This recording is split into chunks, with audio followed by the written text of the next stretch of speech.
So in worksheet 8.5, we start with power series. Notice you can tell that it's a power series before you do anything else because of this x. It's now a variable. It now has an unknown in it. Since we're not just plugging in one number, we can't just say does it converge or not because we don't know what that number is. And we know that it converges for some x's and not others. What you need to remember to determine the center, radius, and interval of convergence is, firstly, the center comes from however it's written, x minus a to the n. The a will be our center. Section 5. What you really do is set x minus a equal to 0, so x equals a. That's our center. So on the question before, question 3, you have 2x plus 7 to the n. You have to use this trick to find what the center is. So I won't do that one, but you can see how to find its center. On all of these, after you know the center, use the ratio test. It cannot be stressed enough. The ratio test leads to your radius. Kind of convenient, ratio, radius, yeah? So, when we look at this, we're going to let L equal the limit n goes to infinity.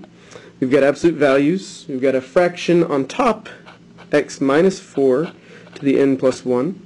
On the bottom, n plus 1 squared times 3 to the n plus 1. When you flip it and multiply again, you now have an n squared and a 3 to the n, and an x minus 4 to the n. Now, when you look at this fraction, you can see that the x's might be negative. If x is smaller than 4, it'll be negative. So the x's have to stay in the absolute value bars, but the n and the 3 to the n don't. So we're going to gather terms, but this time, since we're dealing with variables, some of the absolute values stay.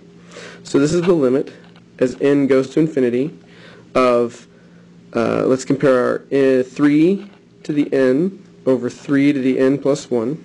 We've got our n squared and our n plus 1 squared.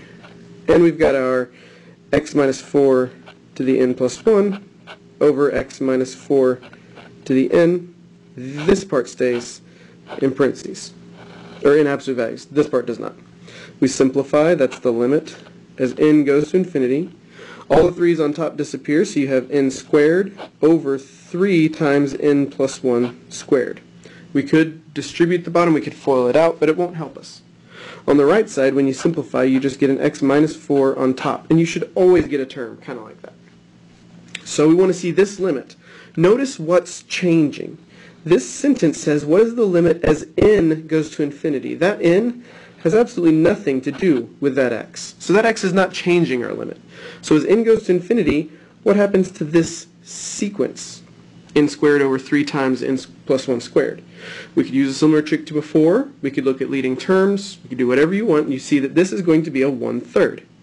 So as n goes to infinity, L is 1 over 3 times x minus 4.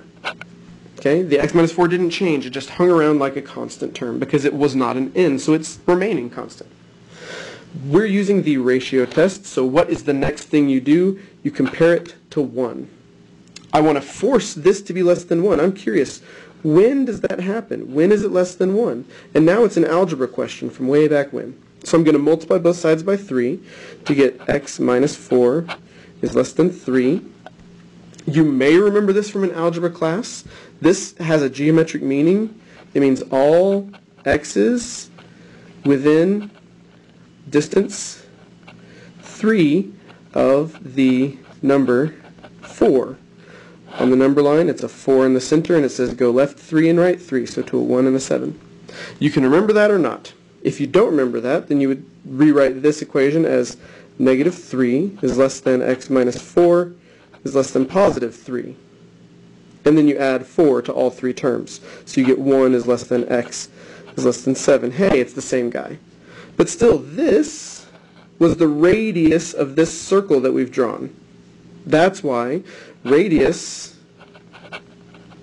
is 3. Our center was 4 and our radius is 3. To find our interval, I said at the top, you have to always use the ratio test to start. If you don't know that it's everything and you don't know it's just a point, you always check endpoints. with any test. That means any test is fair game. It doesn't mean every test works. So, plugging in the numbers, I've got to plug in a 1. X equals 1, colon. I'm telling myself what I'm doing. I go back to my original series way up top, and I'm going to plug in a 1 for my x. So it becomes the series 1 minus 4 to the n over n squared, 3 to the n from n equals 1 to infinity. Simplify the top. That's the series from n equals 1 to infinity, negative 3 to the n over n squared, 3 to the n. Negative 3 to the n over 3 to the n is just a negative 1. So this is the series, negative 1 to the n over n squared. So using either test that you want, the p-test, a comparison test, or the alternating series test, we see this converges by alternating series test. We could show the work, but I'm running out of room on this fancy little page. So then we're going to include 1, which means so far we come up to our little interval and we say, aha, let's update our information. We've got a 4, yes, include the 1. We still don't know about the 7, question mark. But the 1 is now part of our answer. X equals 7. You're going to take the same start. 7 minus 4 to the n over n squared times 3 to the n from n equals 1 to infinity. 7 minus 4 is a 3. So you get 3 to the n over n squared times 3 to the n. And 3 to the n over 3 to the n should always be 1. So this is the series 1 over n squared from n equals 1 to infinity. This converges by p-test with p equals 2 bigger than 1. So our interval of convergence should include both endpoints, 1 to 7. So this series diverges for anything outside of 1 and 7. It diverges for 8. It diverges for negative 2. It converges for anything in between them, and it converges on the endpoints.